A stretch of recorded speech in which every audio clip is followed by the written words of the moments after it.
pag-aasawa ay hindi po gawa lamang ng tao. Bagkus ito ay gawa ng Diyos, nilikha ng Diyos, at kalooban ng Diyos. Kaya nga po sinasabi ng ating Panginoon, dahil dito, iiwan ng lalaki ang kanyang ama't ina at magsasama sila ng kanyang asawa at sila'y magiging isa. Kaya hindi na sila dalawa, kundi isa.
At Carmela, kayo ay nakatawid na sa tulay na ito.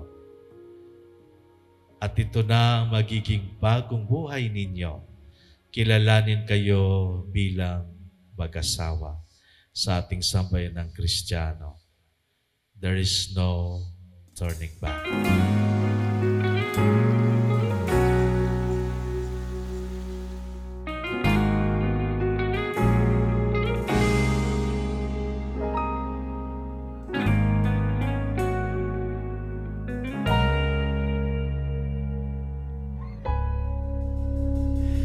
Di man araw-araw na nakangiti.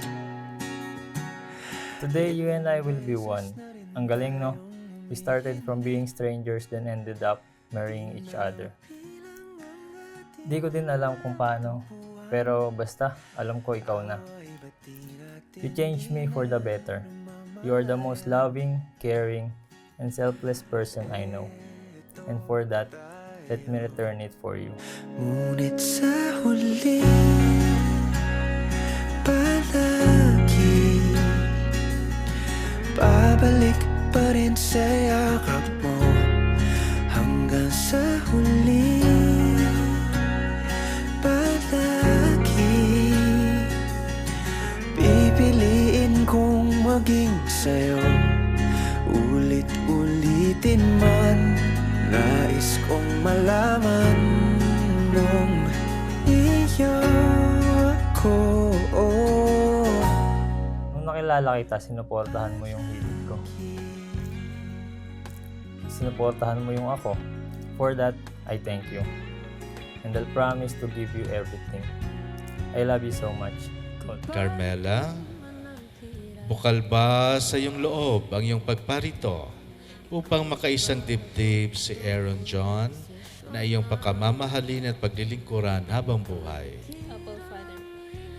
Aaron John, bukal ba sa iyong loob ang iyong pagparito upang makaisang dibdib si Carmela na iyong pakamamahalin at paglilingkuran habang buhay? Opo, Father. Sa huli, palagi babalik pa rin sa yakap mo. Hanggang sa huli, palagi pipiliin kong maging sa'yo. Ulit-ulitin man, nais kong malaman iyo. Isuot mo Isuot mo ang singsing na ito ang singsing na ito bilang tanda Bilang tanda ng aking pag-ibig ng aking pag-ibig at katapatan at katapatan sa ngalan ng Ama sa ngalan ng Ama at ng Anak ng anak at ng Espiritu Santo. Amen. Sa huli, palagi babalik pa rin sa yakap mo. Mahal sa huli, palagi pipiliin kong maging sa'yo. Ulit-ulitin man, nais kong malaman mo, iyo ako. Palagi